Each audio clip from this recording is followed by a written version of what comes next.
Commanders are in OTAs right now. Jaden Daniels has the ball in his hands. The energy in Ashburn is through the roof. And Dan Graziano from ESPN just dropped a proposal that has the entire DMV going crazy. Keon Coleman, wide receiver from the Buffalo Bills, could be coming to Washington for a 5th-round pick in 2028.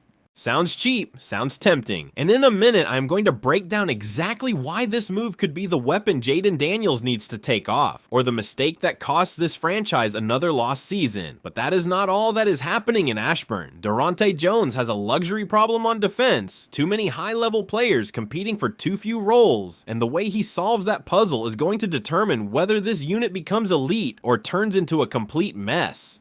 I am going to tell you exactly who is on the outside looking in and who has no future in this scheme. And to close it out, on October 4th, the Commanders are invading London, Tottenham Hotspur Stadium. Colts versus Washington in front of the entire world. Tickets are already on sale, and if Jaden Daniels shows up healthy with the new system firing, that could be the moment this team sends its first real message of the season. All of that right now. Alright, let's set the full context first, because I need you to understand exactly where this team stands right now. The Commanders let Deebo Samuel walk in free agency. Deebo, who last year led this team in targets with 99, in receptions with 72, in receiving yards with 727, and in receiving touchdowns with 5. That man was the de facto WR2 on this team.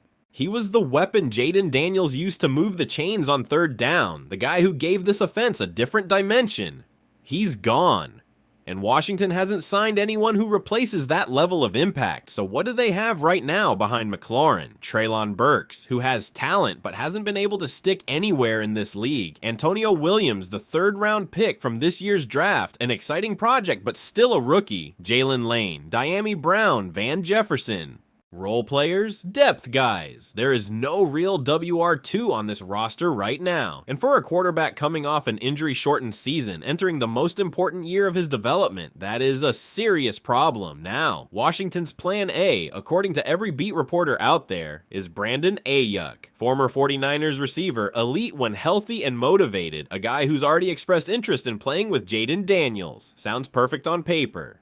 The problem is San Francisco still hasn't cut him. No trade, nothing. And while Washington waits for that to happen, the offseason is rolling, OTAs are running, and Jaden Daniels doesn't have a real weapon next to McLaurin. That's where the proposal ESPN's Dan Graziano dropped this week comes in, and it set the Commanders' conversation on fire. The idea is simple. Offer the Buffalo Bills a 2028 5th-round pick in exchange for Keon Coleman. And before you shake your head, before you make that face, listen to me. Keon Coleman was the 33rd pick in the 2024 draft. 2nd round. The Bills selected him with big expectations as a physical receiver, a guy built to dominate 50-50 balls, to win at the catch point with his size and aggressiveness. 6'2", 220 pounds, explosive off the line, with a catch radius that isn't common in this league. In his first season, he had 38 receptions for 628 yards and 3 touchdowns. Not an explosive debut, but solid for a rookie in a complicated system.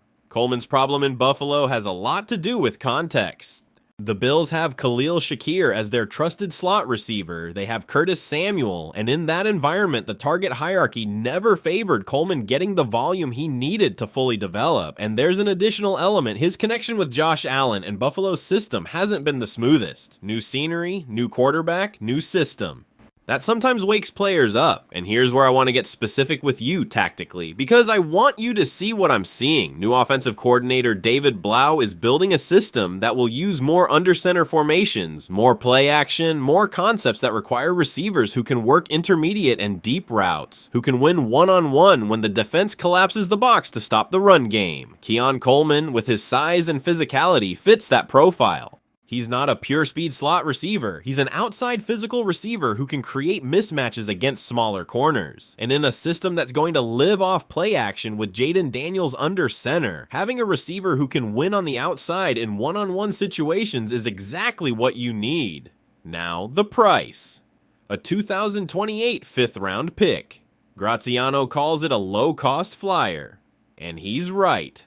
Look, a 2028 fifth rounder is essentially nothing in terms of draft capital. It's the kind of pick that typically ends up as a practice squad player or doesn't make the final roster at all. If Coleman gives you even one solid season as a WR2, you've already recovered that value and then some. And if the guy explodes in a new system with a young, talented quarterback like Daniels, then you've pulled off one of the best cheap trades in recent franchise history. What's the risk? That Coleman doesn't find his footing here either, that his first 2 seasons in Buffalo are a reflection of his actual limitations rather than his context. That's the negative scenario. But listen, at that price, that risk is completely acceptable. You're not giving up a first-round pick. You're not sacrificing significant cap space. You're betting a 2028 fifth that a talented player just needed a change of scenery. And there's one more thing I need to bring up here. Deebo Samuel is still available. Nobody has signed him. The same guy who led this team in virtually every receiving category last season is still out there as a free agent. Washington could re-sign him tomorrow if they wanted to. The fact that they haven't tells me something bigger is happening behind the scenes. Maybe they're waiting for Ayuk to become available. Maybe they're evaluating Coleman as an alternative. Maybe Adam Peters has a plan and he's being patient with it. But patience has a limit when your quarterback is at OTAs throwing the football and his best option after McLaurin is a group of guys with no clear number 2 among them. The Commanders' receiver room needs a solution. Coleman could be that solution, and if the Bills accept a 2028 fifth round pick, Washington cannot say no. Alright, let's talk defense for a minute, because there's a situation developing in Ashburn that is fascinating and concerning at the same time. New defensive coordinator Durante Jones is going to implement a 3-4 scheme in Washington. We already knew that. What we hadn't fully processed is what that schematic shift means for snap distribution across this defensive front. And the short answer is this: there are too many good players for too few available roles. Here's the picture. The plan is to start 3 interior defensive linemen, Javon Kinlaw, Tim Settle Jr., and Darren Payne. That leaves 4 spots for the edge rushers and linebackers. 4 spots.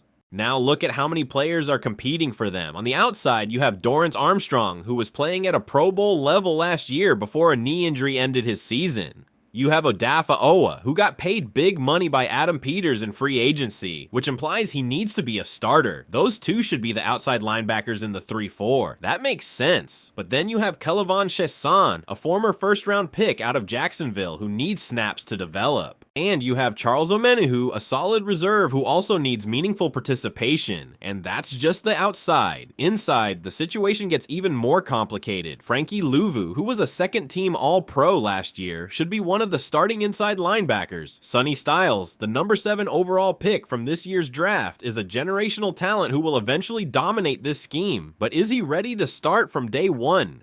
Then you have Leo Chenal, who is a defensive Swiss Army knife, a guy who can do multiple things and who you simply cannot ignore. And Jordan McGee, someone Dan Quinn has given a lot of trust to as a long-term building block. 4 spots. All those players. Durante Jones has to be a magician to make this all work. Look, I could be wrong, but my read is this: Armstrong and Oweh on the outside, Louvu and Styles on the inside, with Chaisson in a rotation role similar to what Dante Fowler did with the Commanders in 2024. That's the most logical scenario, but Chenal and McGee need defined roles. You cannot have those 2 watching from the sideline.